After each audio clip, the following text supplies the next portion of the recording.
Hi everyone, I'm Michelle Boone with the Joyce Foundation, and it's been my great pleasure to work with Mayumi and the TAC board, the staff of the Illinois Arts Council, and the fantastic Chicago Host Committee. We've all been working really hard and very conscious about making this not just a fun time, but a really useful, informative, and inspirational opportunity for us to come together, talk about some of the issues that we all wrestle with our work every day.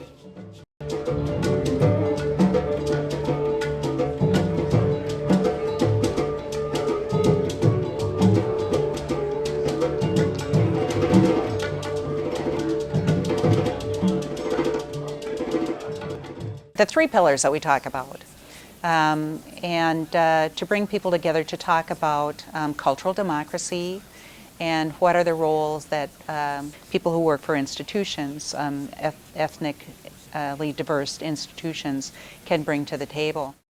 And it needs to represent all of the folk of color, Asians, Native Americans, you name it. And we need to put out a clarion call for people to come. And that was bold at that time. We need to talk to each other. And we gathered. Kennedy Center hosted, DC Commission hosted, and we said, we didn't have a name at that point. We said, this needs to be a conversation. What should we call it? And that's when we coined the phrase, open dialogue. I attended several TAC conferences, not all of them, but over the years I want to mention a couple that particularly touched me. In Columbus, Ohio, at the institution of Barbara Nicholson, who's here today, the Martin Luther King Complex for the Arts. So in Texas, first in San Antonio, which is it's the first TAC that I remember. It was a time of great joy because we had come together at a National State Arts Agency meeting in New Orleans. And the topic of that meeting, the first time such a topic had happened since in the nation's history, was cultural diversity in the arts. Expecting that that conference would represent us and define us in a way that was with respect and honor. And I think that was their intentions. But the road to hell was paved with good intentions. The meeting was a very, very good meeting. It was very well attended. However, it left an awful lot to be desired. There were a few of us, very, very few, and I understand today there's even less people of color working in state arts agencies in executive positions today than it was when we began. But the small group that were in attendance had the opportunity to get together in one of those late evening kind of chit-chats.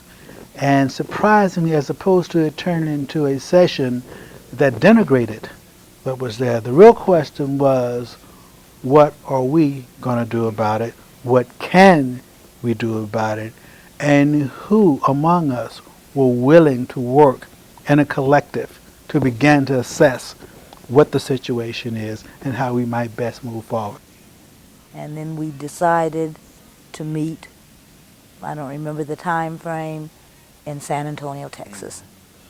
And at that point we decided that in San Antonio, Texas, that it needed to be formalized.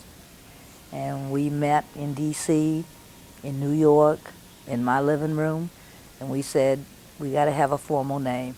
And either A.B. Spellman or Van Hal Whitfield said, you're in DC, you got to have credibility. And we looked around and we said, you know what, we got Native Americans, Latinos, Asian, Pacific Islanders, African American. We need to be, who is any more American than us? So we need to be the Association of American Cultures. And when we learn to talk to each other and care about each other, then we can invite other people to the table. And that's how it started. So TAC has been a point of wisdom for me. I'm now at the point where I want to listen. I don't want to talk. I need to open my ears and hear what you have to say, all of us. As we look forward to sustaining the original vision of TAC, I'm reminded of the importance of cultural equity and also honoring our cultural legacies, for which there are many. I look forward to our continued conversation and our open dialogue, and I thank you all for the work that you do in your own homes. Thank you. What I'd like us to do is pair off together and talk about what worked in your organization or what kind of program you've operated, both success stories or stories that didn't work so well in terms of capacity building.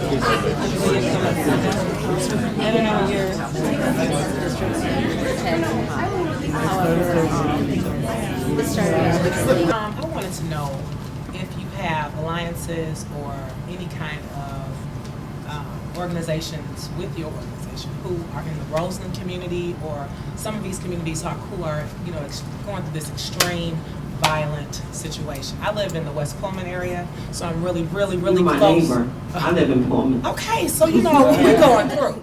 I went to the panel that talked about transition and longevity of programs, and I also went to one that was about grassroots fundraising. And that was very helpful because so many of our organizations have limited budgets and limited resources, and to really make the most of limited resources, I found that panel to be very helpful.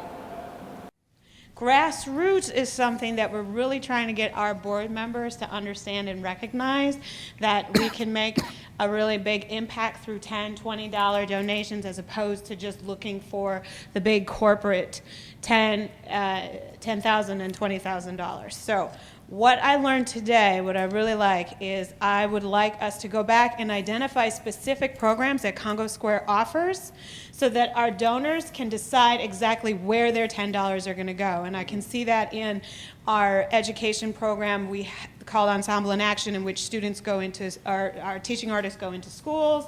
We also have the opportunity for young people to attend professional theater, which they don't do that often in the south and west side of Chicago. Just trying to get a lot of information about how to do this, because we did it twice. We did 10,000, we did 10 by 2 in 2008, and we raised 15,000. In 2009, we got so excited we decided to do 15 in 3 weeks, and we didn't make it. So, and so that widget is a thing that really bugged me, because I know that when people see you're not making it, they don't give. They don't think the other way, which is, oh, let me help them make their target. I signed up to attend the Open Dialogue Conference to learn about other initiatives going on to help the exchange of cultures, as well as to learn about other activities going on in the arts world, specifically around culturally relevant or culturally specific organizations. What I hope to gain is a kind of learning of other practices going on across the city and country, as well as building relationships and an expanded network. Our government leaders, when's the last time you invited a government leader to one of your shows or to something? And that kind of thing is what I'm trying to say, is we just need to start making more invitations, because it's like that rule. What's the rule of marketing? You do 10,000 invitations, rule 10%. Like people need, yeah.